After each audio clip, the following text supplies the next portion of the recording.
yàlla yàlla musal si cati làmmeñ musiba la de ku gaare moo la gaare làmmeñ bi ku taxaw moo la ferene yàlla bu mu ferene man. coucou Tine ci loolu la j'espère que yéen a ngi ci jàmm alhamdulilah comme d'habitude je demande de vous abonner de liker ngeen commenter partager dama soxla seen commentaire parce que mooy tax chaîne bi YouTube xam ne que ça intéresse ñu koy jël di ko proposer nit yi comme d'habitude dama sonn di ko wax waaw. Bon maintenant ñu ñëw suñu biir waxtaan na tey nag comme waxtaan bi tey benn sujet bu nga xamante ne instant bi mooy lëmbee Sénégal noonu laa ko mën a waxee mooy Jean Aziz Dabala ak Nabou Leye di dal Aziz Dabala lay wax tout d'abord damay ñaanal Aziz Dabala ak Wally yàlla yërëm leen jéggal leen seen bàkkaar ak leen ci yërmande suuf oyof seen kaw baag seen maam sa ñaan bi gën a soxla léegi nag genre relation bi Aziz amoon ak Nabou Leye man franchement du ma fen damay waxal yàlla seen relation mosuma ko xam maa ngi doog a xam ne que bu la ñu meloon si tesi bii bi mu amee laa ko xam man Aziz Dabala ci boppam mi moom mooy Nabou Leye dama koy gis si ay série gis ko si ay genre ñu koy waxee fecc Aziz tam ko gis ci fecc gisoon ko ci benn série bu ñoom may sa caam boobu xale boobu nekkoon série boobu je pense que c'est la découverte Aziz Dabala après ça man ba Aziz di fël la dëkk nekk ma Sénégal du coup ñu ne ma ay diiwa Aziz Dabala mais si gaañu bi xam ngeen ñun ñëpp seetaan nañ ko si deseen bi laa xam kan mooy Aziz ak relation ak Nabou Leye ak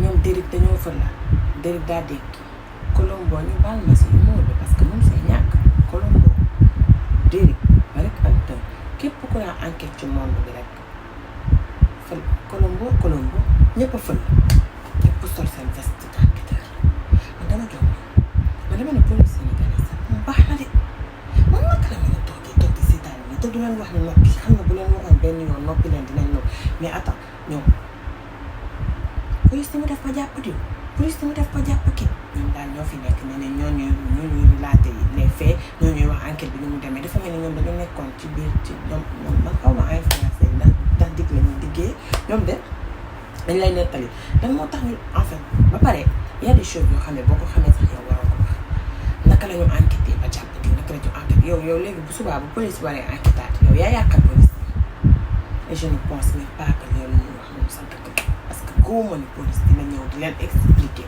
naka la enquêté ba jàpp li yëpp ñoom ñooy wax seen ay wax rek ak ay seen wax yu ñu ay foraatu ak ay supposition parce que nag ñun ñëpp a jaaxle ñun ñëpp ay supposé parce que ñun ñëpp comprendre ay xel la ñu yor dëgg la dañuy réfléchir par exemple Nabou Leye di ma gis ñu meloon ak Aziz ñu ma gëm man daa wax de ñu ma gëm ñu ne que nit di nga mel ak moom ñii ma gis image yi ma gis parce que man dara du xew rek ma ne pëccët rek du rek di wax de damay def ci sama investigation li ma gis ñoom ñaar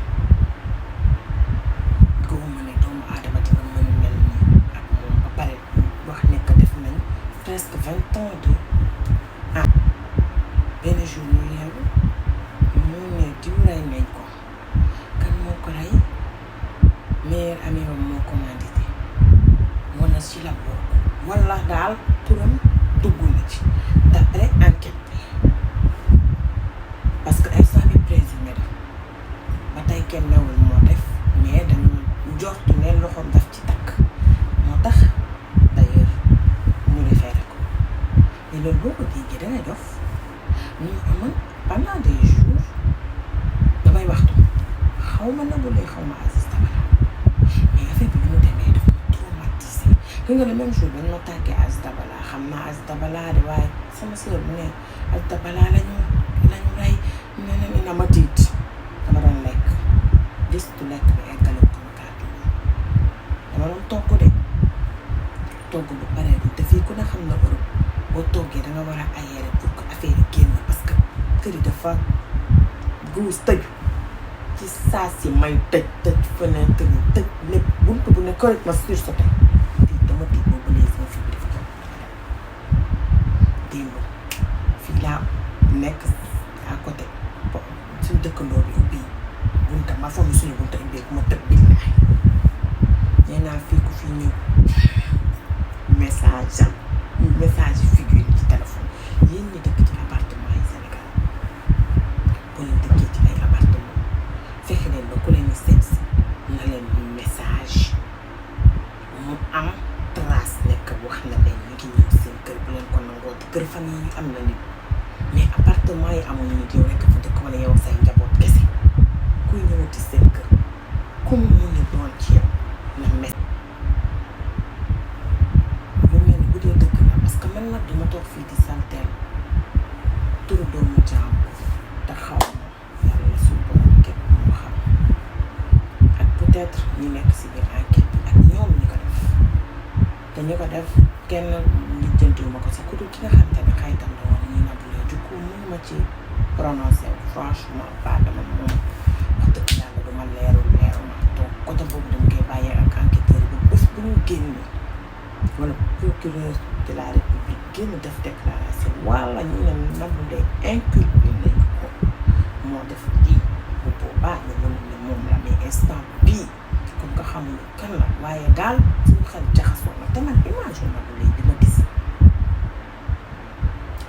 jour bi ñuy génne kooru Aziz Dabala dafa sërante turu Nabou danga yàq suñu xel bi foofu Nabou Leye dara amul sant genre image boobu rek trahir Nabou Leye image ma koy xool di ko xoolaat en tout cas c'est vraiment triste bu nekkee ni noonu la demee xarit amatul loolu noonu yëpp kii lii dafa tombé ak ñun parce que ñun am lu jiitu suñu juddu xarit mu ngi doon am àndal mu ngi doon am te lii nii yëpp amul tu vois donc dafa tombé rek ci ñun ba pare bu fekkee ne dafa am man bu ko gëm ne bu fekkee ne Nabou Leye daf ci takk li ma gis ñoom ñaar ñu dund ko donc c'est quelque chose qui s'est mal passé parce que ñaar ñi li ñu dem seetaan naa seen ay image amul dëkk mi ngi ci mu mënu ko bañ wala mu soxla ko wala mu ameel ko xaalis wala dañ ko jox xaalis ni 1 million ni jour bis dañ nekk 1 million lekk ko daal dañ ñëw 10,000 francs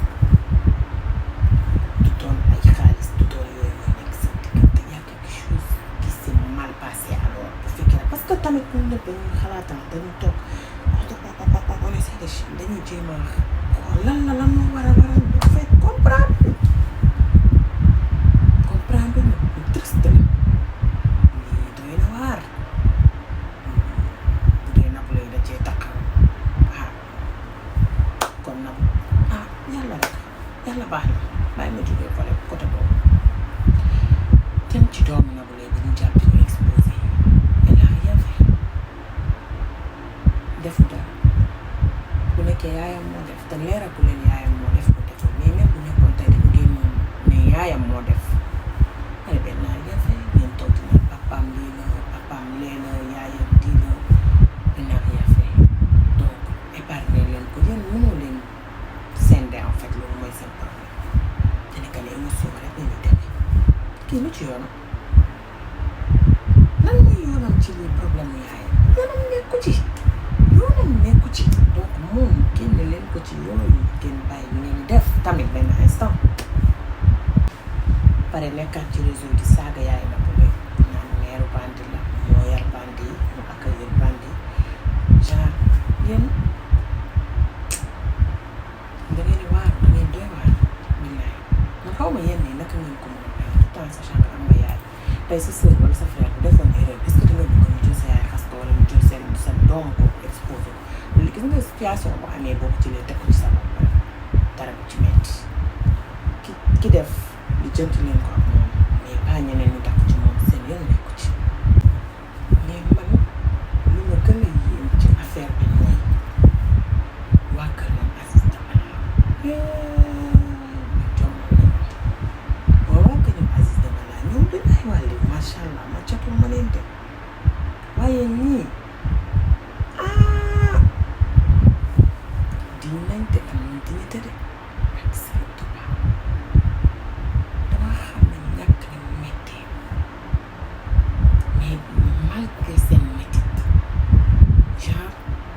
li dal lépp ci choqué bi Nabou ndeysaan gis nga ñoom sax doo leen tekk micro bal wax leen ci Nabou Leye ba ñu wax ci wax garaaw ñeneen ñi rek ñoo ko def mais ñi ñu ñi macha allah ñi gore nañu ket bu ñu leen ketal mérito nañ ko te man damaa yéem dama leen déglu ñoom ñëpp à ba Z mais dañoo gore dañoo am dignité dañoo baax nañ wàlli we nañ te ñii waa baax na yàlla baax na yàlla bu leen jàpp ko mais par contre frère am bi nga xam ne dafa fekkee dafa gis deret bi gis yëpp ñëpp sax interview yi lañ war a bàyyi dem kër ku am na nakar di la interview fi ñoom dañoo jàmbaar sax jàmbaar lañ ñoom ñii di tontu surtout frère am bi nga xam ne dafa nekkoon ci lieu bi il est tellement traumatisé que quand buy wax da koy xam éviter ñu koy dégg ñu ko muy wax dina wax lu mu xam may leen famille jàmbur bu nekkee en deux surtout dégg dafa ngeen ñëw dem dégg ko moo à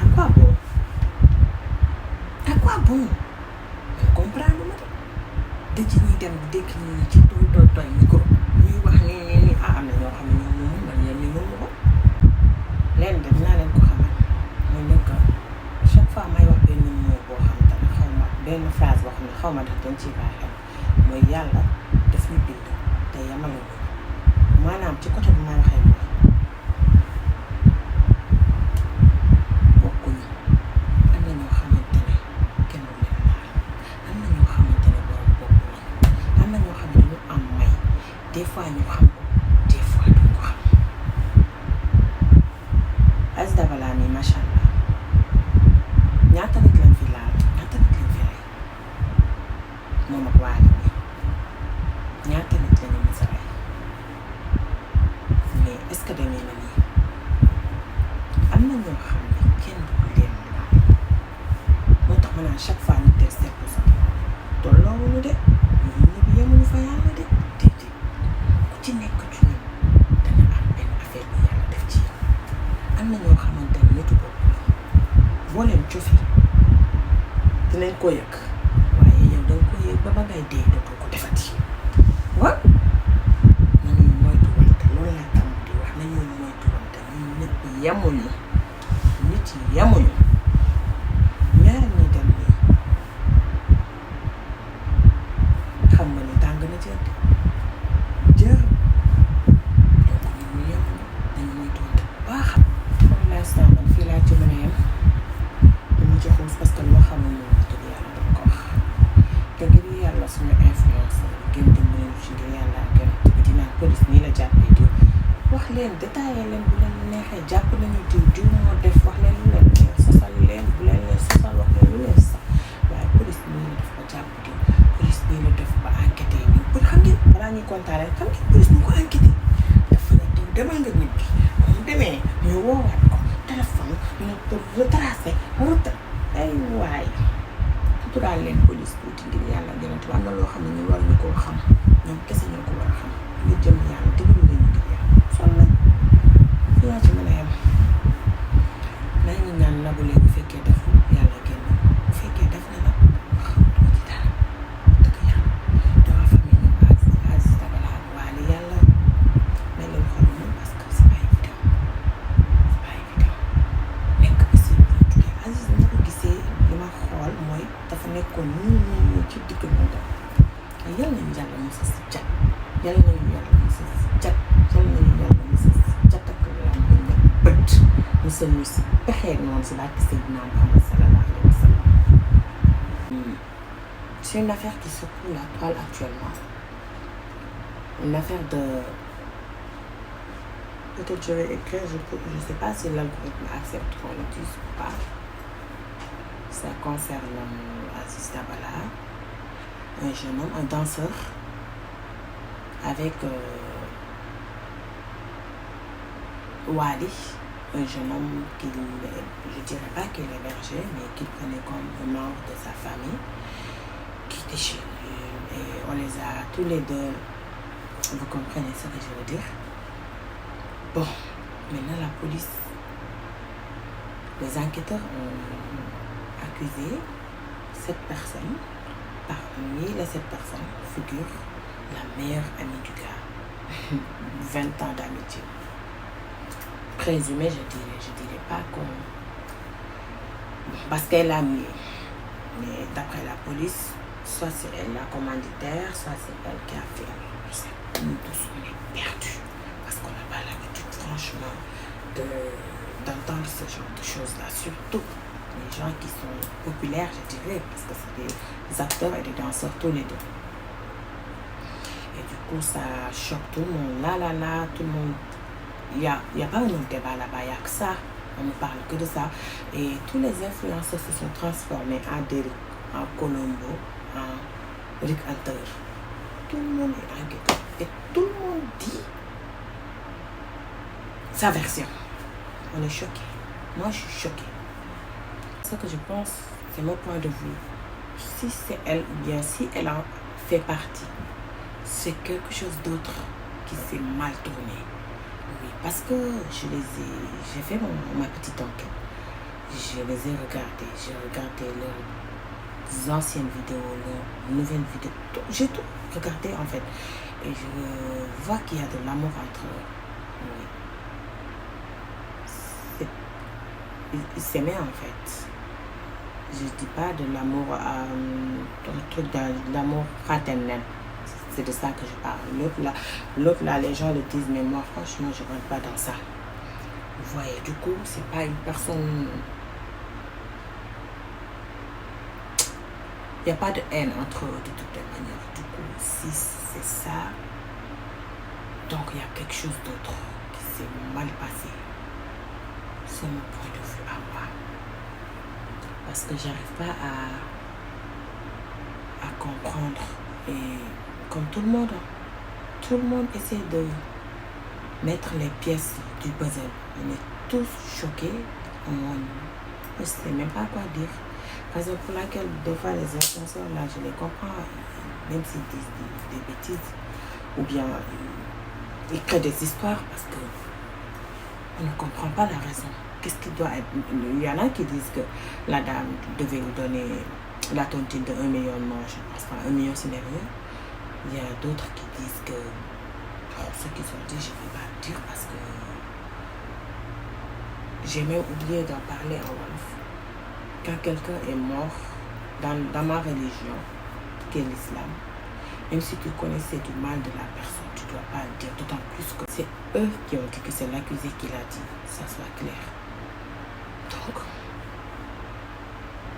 il y a des choses que je ne vais jamais croire venant de la bouche de l'accusé quand même, sur le gars.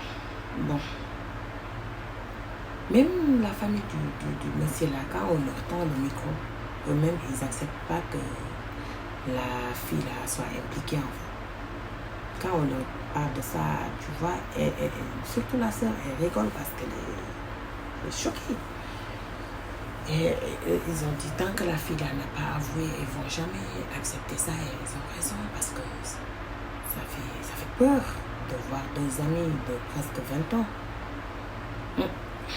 Ça se termine ainsi, personne ne comprend, personne ne comprend en fait, personne. Et tout le monde a peur, tout le monde a peur, comme je disais. Là, quiconque toque chez moi là, j'ouvre pas. Tu veux venir chez moi, envoie un message. Parce que chez moi là, tu vas toquer jusqu'à demain, je ne vais pas t'offrir. Si tu veux venir, envoie un message. Maintenant, les messages là, même quand on supprime, la police va retracer. Du coup, quelqu'un vient chez toi, chez les appartements là, qu'il envoie un message d'abord avant de venir chez toi. Comme ça, les traces seront là. Si c'est les maisons familiales, il n'y a pas de souci parce qu'il y a beaucoup de monde là-bas. C'est ce que j'ai dit pour les Africains. Mais si c'est les appartements, il y a 1 personne, 2 personnes, ouf, envoie un message avant d'arriver chez les gens. Non, que personne n'accepte. Que quiconque. Parce que il paraît que le gars là, il autorisait à personne de venir chez lui comme ça. Non. Avant de venir, tu l'appelles. C'est comme ça qu'il fonctionnait. Mais il y a sa meilleure pote qui était là-bas. Et elle et lui, il n'y a pas ça entre eux. Il paraît d'après les enquêteurs, je ne dirais pas d'après les enquêteurs, d'après les influenceurs, parce que moi, les enquêteurs ne vont pas parler, c'est les influenceurs qui en parlent. D'après les influenceurs, c'est à travers elles que les 6 garçons-là sont rentrés, en fait. Vous voyez. Donc, quiconque, même votre meilleure amie, même votre maman, elle vient chez vous, elle n'a qu'à envoyer un message. Faut le job. Parce que là, c'est... Personne n'est en sécurité, en fait. Personne n'est en sécurité. Là, c'est l'affaire qui secoue la toile.